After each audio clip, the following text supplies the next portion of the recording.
Welcome to the video. Today we'll unpack why buying a house often pushes you from taking the standard deduction to itemizing on Schedule A. We'll walk through the core reasons, key limits like the SOL-LT cap, timing strategies for property tax payments, and how to verify the optimal choice using professional tax software. Let's begin by laying out the agenda, and then we'll jump into the big picture of how homeownership changes your tax strategy. Here is our roadmap. First, we'll explore why homeownership changes your tax strategy. Next, we'll compare the standard deduction and itemized deductions using a clear decision flow. Then we'll cover the Schedule A checklist, with a special warning about the $10,000 SALT cap. After that, we'll address the prepayment trap related to property taxes and timing. We'll close with an actionable plan, a couple of quick quizzes, and a concise summary of key points. Let's set the stage. When you become a homeowner, two large deductions appear: mortgage interest and property taxes. If these, combined with other eligible deductions, exceed the standard deduction for your filing status, itemizing can reduce your tax bill. Conversely, if the standard deduction is still higher, you should take it. The key is not guessing. Running the numbers every year determines which path saves the most. Now, to understand that decision more clearly, let's visualize the flow from standard to itemized. This flowchart shows the common homeowner decision process. If you bought a home, first total your itemizable expenses. Mortgage interest, SALT, which includes property taxes and state income taxes but is capped at $10,000 at the federal level, and additional items like medical expenses above the income threshold and charitable contributions. Sum those values. If your itemized total exceeds the standard deduction for your filing status, you itemize on Schedule A. If not, take the standard deduction. This decision is repeated every tax year because amounts change. Next, to ground this in real numbers, let's look at an illustrative table of standard deduction amounts, and remember they change annually. These are illustrative 2024 federal standard deduction amounts as published by the IRS for the 2024 tax year. They're adjusted for inflation annually, so always verify the latest figures in IRS Publication 501 or within your tax software. If your itemized deductions, including the SOL-LT limited property and state taxes plus mortgage interest and other items, exceed your standard deduction, itemizing is the better financial choice. With amounts in mind, let's move into the homeowner's itemization checklist to ensure you capture everything eligible.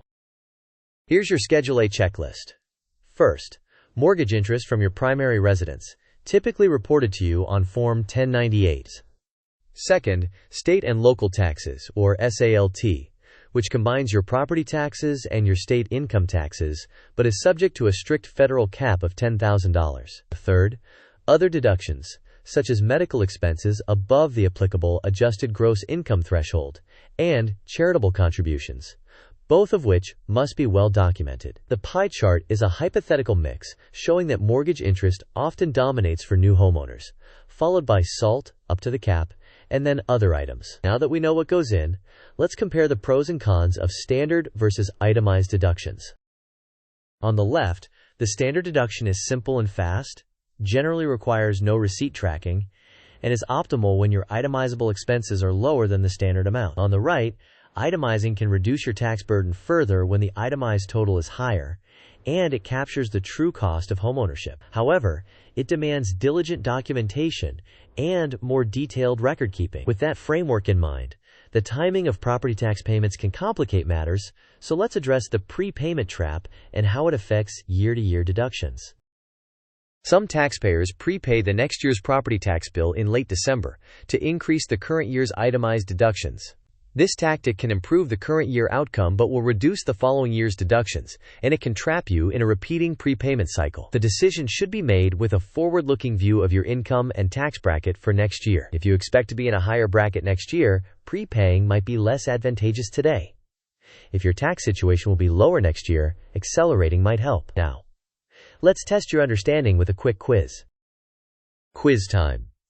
Which items typically count toward itemized deductions on Schedule A for homeowners? Option A includes mortgage interest, property taxes, state income taxes, certain medical expenses, and charitable contributions. Option B lists mortgage principal, home insurance, and HOA dues.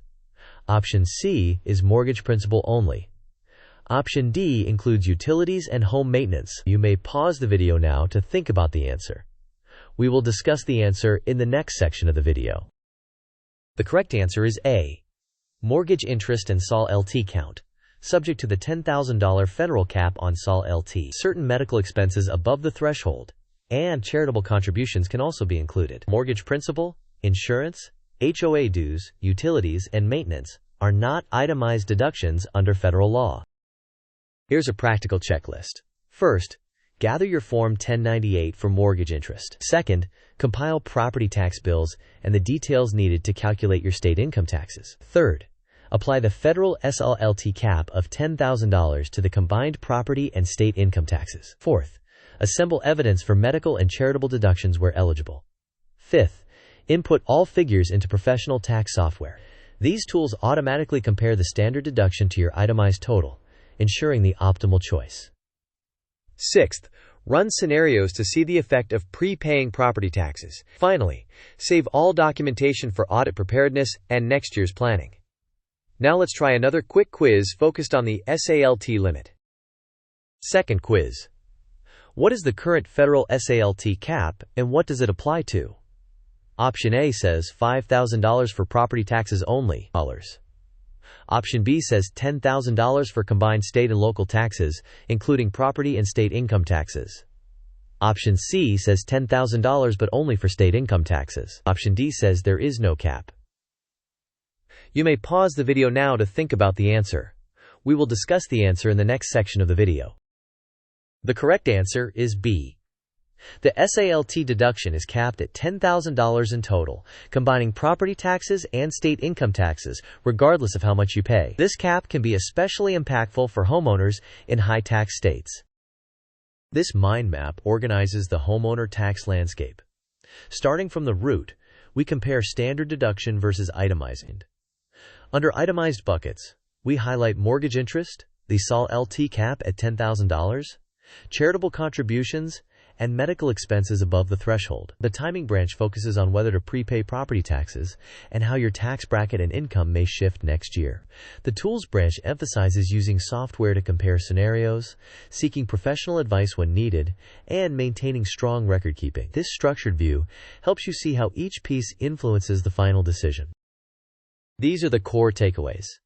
First, homeownership often increases itemized deductions beyond the standard. Second, the SOL LT deduction is federally capped at $10,000, which is critical for planning. Third, prepaying property taxes is a timing tactic with trade-offs that should be modeled. Fourth, let professional tax software do the comparison to avoid guesswork. Finally, keep thorough documentation for all deductions. To summarize, buying a home alters your tax profile, so you should perform a fresh comparison each year. Use the Schedule A checklist to total mortgage interest, subject to the federal cap, and other eligible deductions. Carefully weigh timing strategies like prepaying property taxes and avoid locking yourself into a cycle unless it clearly benefits you. Above all, rely on professional software to compare standard versus itemized and prevent overpaying. Disclaimer. This content is educational and not tax, legal, or financial advice. Tax rules, thresholds, and standard deduction amounts change. Verify current regulations with official IRS sources or a qualified tax professional. Your individual situation may require personalized guidance. With that in mind, let's wrap up.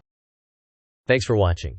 If you found this helpful, please like the video, share it with a new homeowner who needs it, and subscribe for more smart money content. Drop your questions or your biggest tax surprises in the comments. See you in the next video.